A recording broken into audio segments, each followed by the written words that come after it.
Hello everyone, Mike Corso here. I'm the original bass player and one of the founding members of the band God Bullies. I'm making this video in order to set the record straight about the fake God Bully album, As Above, So Below. I've titled this video God Bullies versus the Thrall Bullies, the co-opting of a rock band's legacy. It's a rockumentary. Because what this new fake God Bullies album consists of is actually Mike Hard and members of his long-time struggling band Thrall and nothing more. Now, Mike Hard and Scott Kodrick are out doing interviews, spewing what I call is the big lie. And we're going to get into some of the lies they're telling. Yes, stick around. This is going to be interesting because we have some video clips and messages that'll quickly prove that Thrall had booked and went into the studio looking to make the fourth Thrall album and instead came out magically as the God Bullies. And that sounds like some satanic black magic crap to me. I want nothing to do with it. So this whole thing has a few different moving parts. Mike and Scott will be playing some cards about the different reasons to bring back the God Bullies. First off is the biggest card they'll be playing, and that's the sympathy card, claiming to do it for their fallen comrades, Johnny Johnson and David Livingstone. As they both recently passed away.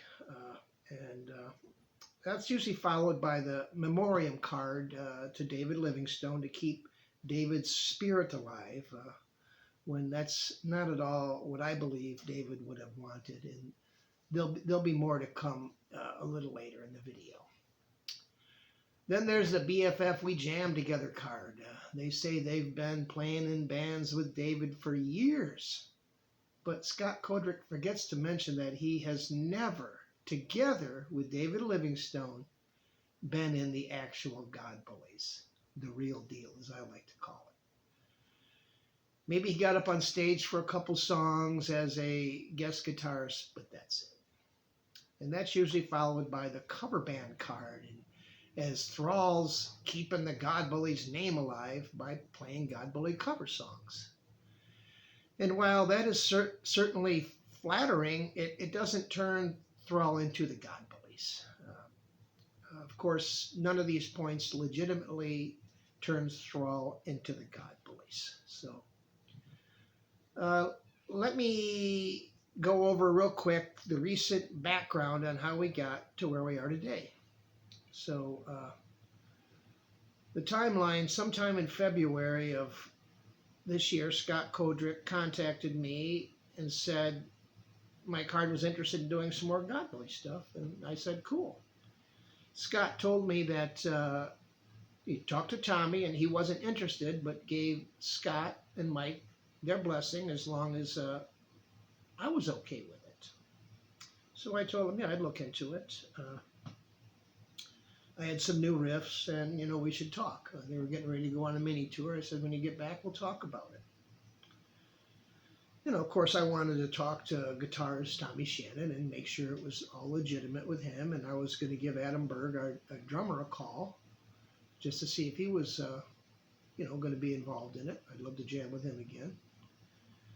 And they never even talked to Adam about it. So Thrall was getting ready to go out and play on a couple of shows, so Scott said they would start hyping it by playing half God Bully sets to see what type of reaction they would get. I think what they played was God Bully only songs, and they called it the Thrall Plays God Bullies. Now, upon the return of Thrall's mini tour, and before I really had a chance to talk with any other original band members on this matter, Mike and Scott started posting the following messages. So let me read them to you real quick. From Scott Kodrick's Facebook page. Okay, here it is. Some big news. After very high demand, post after post by fans requesting, and this weekend's shows literally asking the fans, unanimously shouting the same answer, we have decided to meld the two bands together. Play Thrall songs still in the sets and God Bullies. We are going into Steve Albini's Electrical Audio in April with Stanford Parker to record the next God Bullies album this April, followed by a God Bullies US tour and European tour this year, 2024. We want to keep our brother and beloved bandmate David B. Livingstone's music/spirit alive. So this is for you, David. That being said, God Bullies are back. See you soon. That is your typical sympathy card being played right there. And you will see that David Livingstone would wanted nothing to do with this. All right, let's move on to what Mike Hard had to say. Thrall has decided to merge Thrall with the God Bullies due to high demand. Because of certain conditions of our nation and future of our country, God Bullies have been called back into service on our mission of enlightenment. 40 years ago, we tried to tell all this was going to happen, but nobody listened to us. Now the God Bullies have to go back out and do it again. This mission is too important. We cannot hand it off to They Never Sleep, Hand Over Head, The Brain Saw, and not even Thrall. The time is now for the God Bullies again to rise.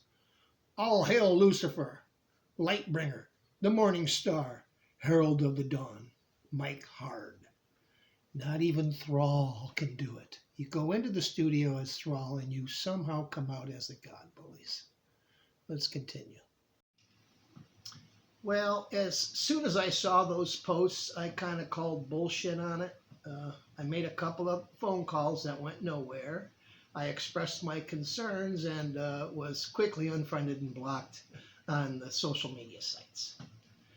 Then I heard word of the new God Bullies album to be coming out on Reptilian Records. So I inquired to Reptilian and was told, yes, they would be putting out the new God Bullies album. Now, when I informed Chris X about the fraud that was going on, he never responded back. I've asked on multiple occasions for Chris X to contact me over this matter. He has my email and phone number, but I've never heard a word from him. So I'm not sure what type of business he's running over there, but it's not very professional in my honest opinion. Now, I've talked to the original members of the God Bullies, Tommy Shannon, Adam Berg, Tony Oliveri, who are all alive and doing well. I wanted to get their take on this matter. Tommy has since withdrew his blessings, and none of them have approved the co-opting of the God Bullies' good name. So, not wanting this type of fraud to take place, I contacted my attorney and had cease and desist letters sent to Mike Hard, Scott Kodrick, and Reptilian Records.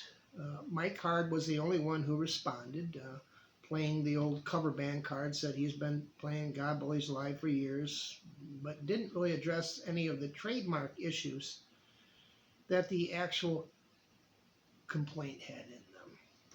So what has happened now is Mike Hard and Scott Kodrick did scramble to put in for the God Bully trademark, I guess believing that all the legal notices that they received and the actual history around the band doesn't matter, okay?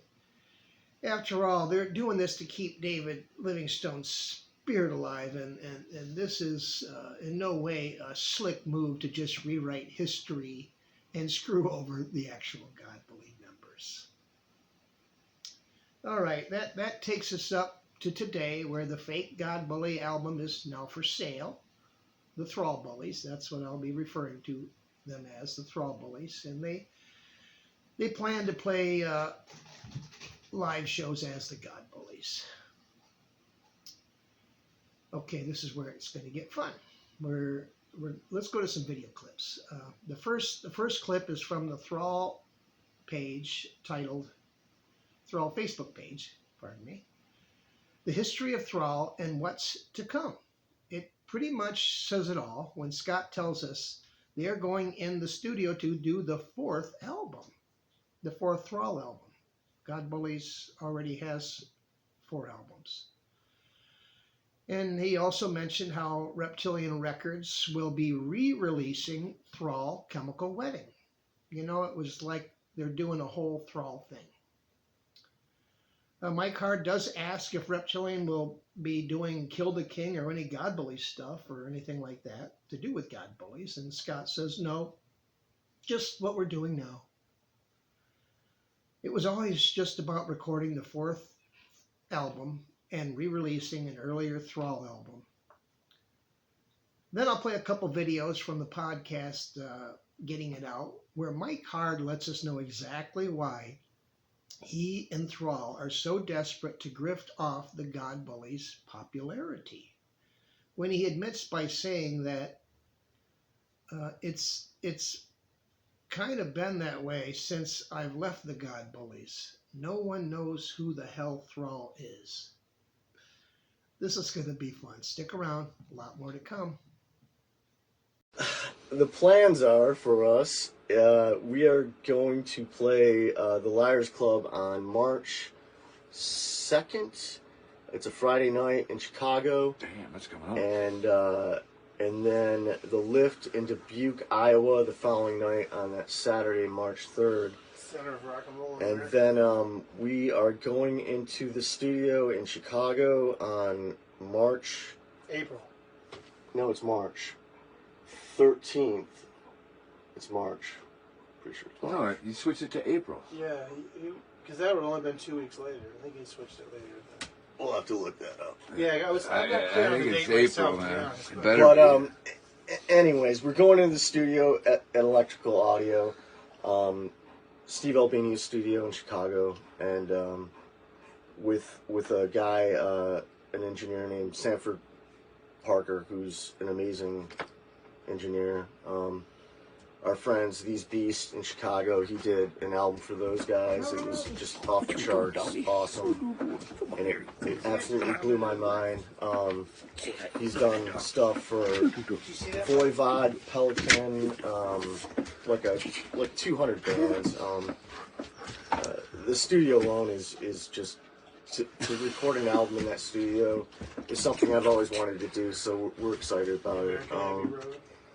Yeah, it's an honor to even set foot in that place. So that'll be our 4th album. We're going to put that out, and then we are going to tour it. So those are the plans. Well, we're gonna put it out. We'll see what touring it means, isn't it? Like, we'd like to get on out there as support for like a bigger touring band. We've been talking to a few people, and we might do some headlining shows as well. But because we took an 8-year hiatus, we need to sort of get ourselves back out there per se. oh, and then you got to go to participate in all the social media. But Scott put out a really cool thing of God Bullies live in Dubuque, and it's from 2010 when we did the reunion thing for Hazelmeyer. We played like 5 shows in the Midwest, and Dubuque was the last show, so we had like 5 shows before the Dubuque show. So it's really the best I've heard the Bullies live in a long time. The recording's off the board. They did a great job with it. They love us in Dubuque. The crowd fucking sings along to the songs. It was just it's a great show. So if you get a chance to listen to it, I like I said, I don't know how you can get to it, but it is out there. Thrall2.bandcamp.com. Also, it's a possibility that Chris Axe might be doing something with it from a Reptilian. That's not. David Livingstone plays the shit out of the guitar. I mean, the whole band rocks. Johnny Johnson from Thrall is on it as well. So it's Mike Corso, original bass player and songwriter, Adam Berg, original drummer and songwriter, and David Livingstone, original guitar. Well, Tommy Shannon was the original guitar, but then David did all the work after him. But anyway, pretty much. So and then Johnny Johnson backing up, kind of on rhythm guitar. and just tightening everything up. So those songs, it's like a 20-song set. Yeah, it's a long set. And the songs go boom, boom, boom, boom. It's I can't believe I was there. Another thing we should talk about is Chris X, Reptilian Records. He's re-releasing Chemical Wedding on vinyl. That's going to be coming out soon. Yeah. And did we talk to him about doing the God Bullies Kill the King or something? Because I mean, we were just talking about this live thing maybe, and then what we're doing now in the studio, upcoming. So yeah, Reptilian Records. Chris X. Tentacles, he's always been there for us. Thomas Hazelmeyer and Rep, Thanks, thank you guys. Like, without those guys, we wouldn't be doing what we're doing. That's a whole. Actually, we played a live show in Dubuque, and we did a Thrall Plays God Bullies, and we put it in Dubuque, Iowa. We asked Chicago, Illinois as well. It's like, hey, what do we do? We've been doing this, and we were out as Thrall, and we said, we're either going to do this as Thrall or God Bullies, and everyone in the audience is just like, God Bullies, God Bullies, God Bullies. So we kind of listened to our fans, and then we followed our heart with our two, my best friends, and decided to do this record. Yeah, it's kind of a memoriam to them, and then we just really loved the music we were making together. So we said, yeah, let's do this, man. I'm not getting any younger, so let's rock it out a little bit. Thankfully. Yeah, good. All right. Well, speaking of back out there now, you guys, I believe, are going to be going back out there on the road in October. Is this the first tour that you've done as God Bullies in a while? Well, we did a Thrall Plays God Bullies, right. And then we got to Dubuque, and we put it. It was like the last show of about 4 shows we did, and we put it to the crowd in Dubuque, and Dubuque is something that we've always built up. We played some crazy shows in Dubuque. For years and years. Dubuque? Is that? Hold on. You're saying Dubuque? Dubuque, yes. Iowa. Yeah, Dubuque, Iowa. Everyone's shocked when you say that. Yeah. But if you look at it as a band, if you're going to Minneapolis or Texas, that's kind of where you go down and turn at. So it's a really good stop to have a show before you either go north or go south. So from years of just living in the band, we've always hit Dubuque either before Texas or before Minneapolis, and we just got great friends there and built up this crazy ass following. They love live music, and they like to get. They know every lyric to all my songs, and it's just it's a fun show. It's packed, and it's really a live house, and great people too. I mean, yeah. The guy that does some of our merch is there. Aaron. Yeah, Aaron Heffel owns the Living. Yeah. Oh, Aaron Heffel. Yeah, right. We take him on the record. Oh, and Joel too. Yeah, and Joel does some Dark Slide. From Dark Slide, right? So we just got to know him over the years, and we put it to the Dubuque audience. It's like, should we go on as Thrall, or should we go on as God Bullies? Yeah. And it was just like God Bullies, God Bullies. No one even said anything about Thrall. And it's been kind of the way that it's been after I've left God Bullies. No one knows who the hell Thrall is or ever. I don't know if it's because Jello just doesn't promote bands very well, but one of the best albums I ever did was Chemical Wedding, and hardly anyone's ever heard of it.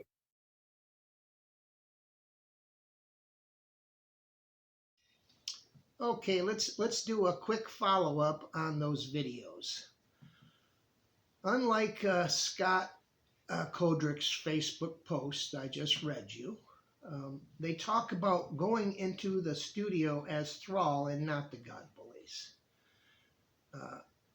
What's interesting is Mike Hard does mention the video of the actual God Bullies show, The Real Deal, live at the Lift in Dubuque, Iowa, where we played right after the 25-year AMREP reunion. Now, I suggest you go watch those shows because we kicked ass. And then compare those to what the Thrall Bullies are offering up these days. It's a huge night and day difference. Scott also mentions how they, meaning Thrall, took an 8-year hiatus, again proving the band they're talking about recording is Thrall. And on the next 2 videos, Mike Hard talked about putting it to the fans and how nobody wanted Thrall. Sorry, but having the fans shout out God Bullies doesn't turn Thrall into the God Bullies. That's not how it's done in the real world. Maybe on a fake Hollywood movie, but not in the real world.